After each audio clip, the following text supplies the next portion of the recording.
Continuamos con la serie acerca de la fidelidad de Dios en el Nuevo Testamento. Hoy nos toca mirar la carta del apóstol Pablo a los tesalonicenses, su segunda carta. Vamos a leer en segunda de Tesalonicenses capítulo 2, verso 15 al verso 17. El apóstol Pablo les escribe así: Así que, hermanos, estad firmes y retened la doctrina que habéis aprendido, sea por palabra o por carta nuestra. Y el mismo Jesucristo, Señor nuestro, y Dios nuestro Padre, el cual nos amó y nos dio consolación eterna y buena esperanza por gracia, conforte vuestros corazones y os confirme en toda buena palabra y obra. La vida de los creyentes, hermanos, de la iglesia primitiva no fue fácil. A veces nosotros tenemos una mirada un poco utópica, idealista de lo que fue la iglesia primitiva. Como que la estaban pasando bomba por el avivamiento que había mientras el evangelio crecía y se extendía por todo el imperio romano.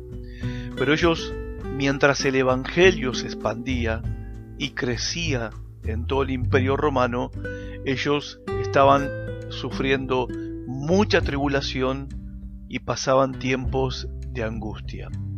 La iglesia de Tesalónica no fue la excepción. Ellos fueron animados por el apóstol Pablo a permanecer firmes en la verdad de la palabra de Dios en medio de esas circunstancias difíciles, lo cual también es un consejo que nos sirve, nos cabe a nosotros también cuando nos tocan pasar tiempos difíciles por causa de nuestra fe.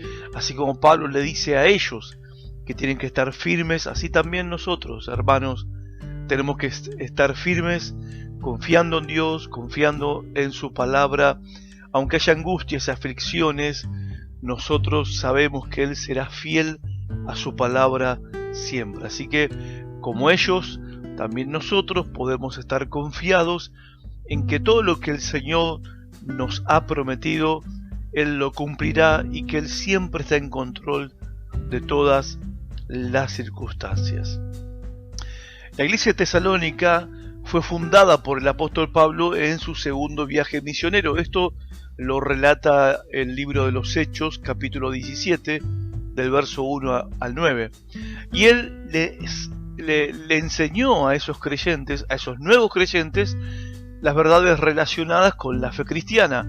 Les enseñó a estos hermanos a vivir una vida santa, apartada del mundo pecaminoso, a vivir vidas puras ante los ojos del Señor y también delante de los ojos de sus vecinos. También les enseñó verdades que tenían que ver con los acontecimientos futuros, lo que iba a pasar en el tiempo final. O sea, les habló de la segunda venida de Cristo, les enseñó acerca del día del Señor, como dice ahí en el capítulo 5, y también les enseñó que la iglesia iba a ser librada de la ira venidera. Sin embargo, Pablo, al fin de todo su ministerio, que fue muy poquito tiempo, pero algunos estudiosos están entre que fue un mes de estadía en Tesalónica o 6 meses. ¿Sí? De todos modos fue muy poco tiempo el que él tuvo para discipular a esos nuevos creyentes, porque Pablo tuvo que salir huyendo de la ciudad a causa de la persecución de los judíos. Después que Pablo salió de Tesalónica, comenzó una gran persecución sobre los creyentes que quedaron en esa ciudad, y muchos, según el capítulo 1, verso 4, fueron asesinados por sus perseguidores.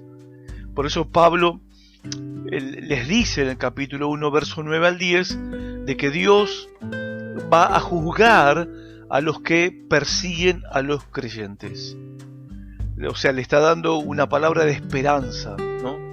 De que ellos tienen que confiar en que Dios habría de juzgar un día a sus perseguidores.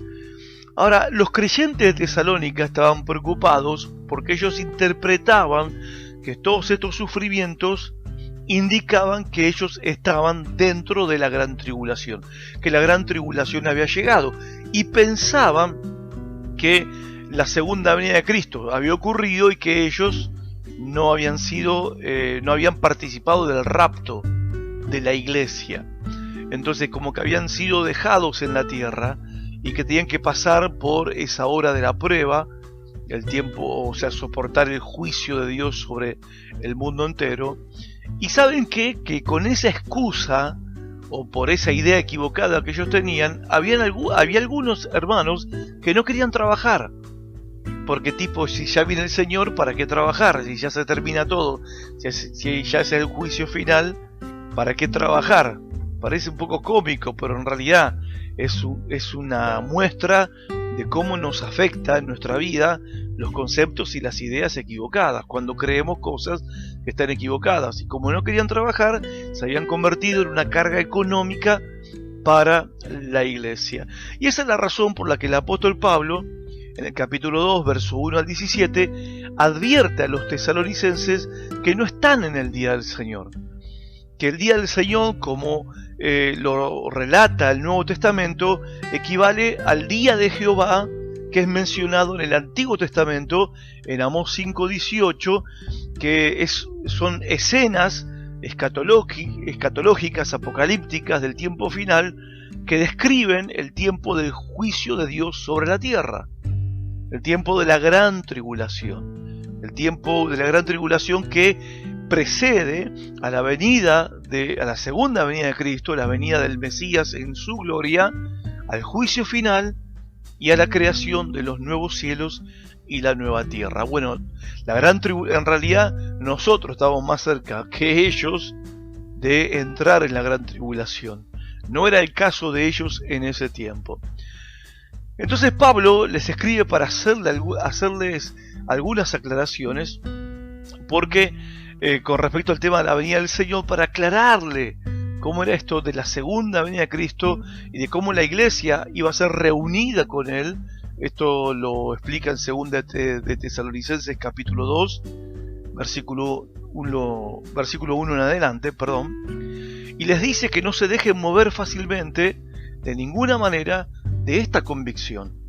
O sea, el apóstol Pablo de manera enfática les está diciendo que ellos no están viviendo dentro de ese periodo de tiempo, que no era la gran tribulación. O sea, por los sufrimientos que ellos estaban pasando, interpretaban que era la gran tribulación, y que ellos no tenían que dejarse engañar por algunos que sí decían que ya había llegado el tiempo del juicio final, y que tenían que aferrarse a lo que él les había enseñado desde el principio de su ministerio. Y esto lo explica Pablo en su primera carta a los tesalonicenses, capítulo 5, verso 1 al 11. Después Pablo dice que el día del Señor, les explica a ellos que el día del Señor, o sea, la segunda venida de Cristo, que es parte de lo que es el juicio final sobre este mundo, no vendrá sin que antes venga la apostasía, sin que antes se manifieste el hombre de pecado, el hijo de perdición. Estas son referencias a el anticristo, que será representante de Satanás en la tierra, que va a intentar usurpar el lugar del verdadero Cristo, proclamándose a sí mismo Dios y reclamando ser adorado como si Él fuera Dios mismo. Y esas cosas todavía no habían pasado, era evidente que todavía no habían pasado. Todavía no han pasado hasta el día de hoy. Pero Dios sería fiel, les dice Pablo, en cumplir su palabra, y que no los dejaría solos en ningún momento. O sea, el apóstol Pablo los anima a estos hermanos de Tesalónica en medio de la desesperanza que ellos tenían, porque ellos parecen que se habían olvidado lo que habían aprendido del apóstol Pablo, y Pablo no les está diciendo nada nuevo, sino que está reafirmando lo que les había enseñado, ¿sí?, en su primer llegada y en su primera carta, y como lo dice en el capítulo 2, verso 5, ¿no? Y les recuerda que ya les había dicho que había cosas que tenían que cumplirse para que el día del Señor, o sea, la segunda venida de Cristo, se manifestara. Y aunque era duro lo que ellos estaban viviendo, ellos no tenían que desmayar, tenían que perseverar, tenían que permanecer fieles. Dios sería fiel en cumplir su palabra. Un día Él el Señor iba a traer retribución a los que no conocieron a Dios ni obedecen al Evangelio de Cristo y eran los que los estaban persiguiendo a nuestros hermanos ahí en Tesalónica, y que le iba a dar reposo, descanso a los suyos. Dice el capítulo 1, verso 7, cuando se manifieste el Señor Jesús desde el cielo con los ángeles de su poder, va a dar retribución a los malvados, pero descanso a los suyos. Descanso de las tribulaciones, descanso de las angustias, descanso de las aflicciones. Pablo va a terminar con una exhortación a los hermanos de Tesalónica en el capítulo 2, verso 3 al 17, recordándoles que Dios los había elegido para salvación mediante el Espíritu Santo que les había dado y mediante la fe en la verdad. Dios los llamó, o sea, el hecho de que ellos creían en la verdad era una señal de que Dios los había elegido para salvación. Y que Dios los llamó a ellos, y los llamó por el Evangelio de la gracia que habían escuchado por medio de Pablo, y por eso Pablo los exhorta a retener la doctrina que les había enseñado, a no desviarse, sino que tenían que permanecer firmes en la verdad de su palabra. Además de esto, el apóstol Pablo les recuerda que el Señor es fiel a todas sus promesas, capítulo 2, versos 16 al 17, que Él va a cumplir todo lo que ha prometido, que Él los amaba y les había dado consolación eterna y buena esperanza por gracia, que su esperanza estaba en Él, y por eso en el versículo anterior les manda a estar firmes en la verdad. Firmes en la verdad. Aún en medio de aflicción, de desesperanza, tenían que confiar en Él y esperar en Él. Cristo confortaría sus corazones, los confirmaría en toda buena palabra y obra. Dice así el capítulo 2, verso 17. De la misma manera, gente, nos toca a nosotros también en estos tiempos difíciles y los tiempos aún más difíciles que vendrán, depositar toda nuestra confianza en Dios y en su palabra, que es la verdad.